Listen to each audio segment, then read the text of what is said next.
Assalamualaikum warahmatullahi wabarakatuh. Perkenalkan, kami dari kelompok 12 mata kuliah Filsafat Pendidikan Islam kelas G.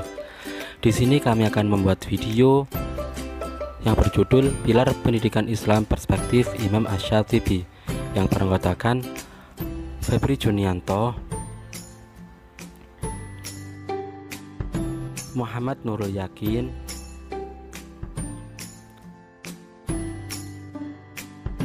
dan Ahmad Rifki. Seperti apa video kami? Tonton video kami berikut ini. Imam Asy-Syatibi merupakan tokoh besar dalam pendidikan Islam pada abad ke-8 Hijriah. Meskipun beliau lebih dikenal sebagai ulama yang pakar dalam bidang maqasid al-syariah al-islamiyah dan bahkan digelari sebagai bapak maqasid al-syariah al-islamiyah al-ula, tapi sumbangsi beliau dalam dunia pendidikan sangatlah luar biasa. Dibuktikan dalam ketika beliau mengurai pilar-pilar penting dalam pendidikan dengan rinci dan sistematis, sehingga dengan memahami pilar-pilar tersebut barulah bisa dipahami pendidikan sebagai sebuah sistem yang terintegrasi dalam mewujudkan kemaslahatan. Berikut pilar-pilar beliau yang akan kami bahas. Pilar yang pertama yaitu ilmu atau materi pendidikan. Ilmu yang dijadikan materi dalam pendidikan menurut Imam Asy-Syatibi adalah ilmu yang mendorong seseorang untuk beramal, yaitu ilmu tentang syariah, sebab hanya syariah yang mampu mendorong manusia untuk menciptakan amalan sehingga terwujudlah kemaslahatan bagi manusia dunia dan akhirat.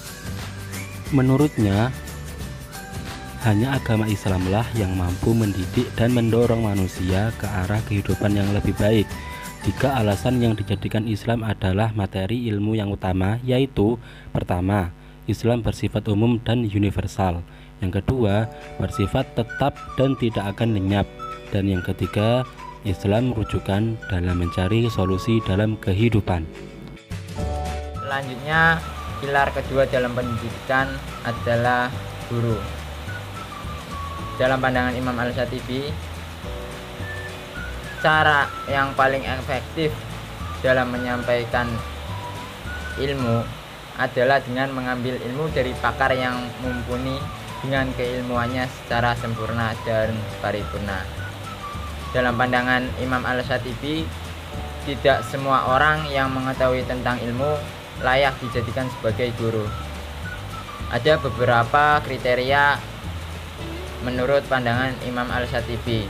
Yang pertama, seorang guru mesti mengerjakan apa yang ia ajarkan agar terciptanya kesesuaian antara perbuatan dengan perkataan. Yang kedua, keilmuan yang ia miliki mesti dilahirkan dari bimbingan seorang guru. Dan yang terakhir, ketiga, seseorang guru tersebut mesti meneladani guru-gurunya dan berakhlak sesuai dengan akhlak guru-gurunya. Itulah peran penting seorang guru dalam menyampaikan keilmuannya. Baik, selanjutnya pilar ketiga yaitu metode. Dalam proses pendidikan tidak cukup mengandalkan sebuah materi yang baik ataupun guru yang pintar. Akan tetapi, metode juga menjadi hal yang menentukan dalam menentukan keberhasilan sebuah proses pendidikan. Menurut Arma'i Arif bahwa ada beberapa metode dalam Al-Quran yang menjelaskan tentang menyampaikan ilmu dalam pendidikan, yaitu yang pertama, pendidikan religius, bahwa manusia diciptakan memiliki potensi dasar fitrah atau bakat agama. Dua, pendekatan filosofis, bahwa manusia adalah makhluk rasional atau berakal pikiran untuk mengembangkan diri dan kehidupannya. Yang ketiga, pendekatan rasio-kultural, bahwa manusia adalah makhluk bermasyarakat dan berkebudayaan, sehingga latar belakangnya mempengaruhi proses pendidikan. Yang keempat, pendidikan saintifik, bahwa manusia memiliki kemampuan kognitif dan afektif yang harus ditumbuh kembangkan. Baik, selanjutnya yaitu pilar keempat, ya adalah murid atau peserta didik. Murid merupakan elemen yang sangat penting dalam pendidikan. Jika tidak bisa dibayangkan sebuah sistem pendidikan tanpa ada murid, maka tidak ada gunanya ilmu, guru, dan juga metode yang baik jika seandainya murid yang merupakan penerima ilmu tidak ada. Oleh sebab itu, keberadaan murid juga harus sangat diperhatikan sehingga tujuan dari pendidik tersebut dapat terwujud.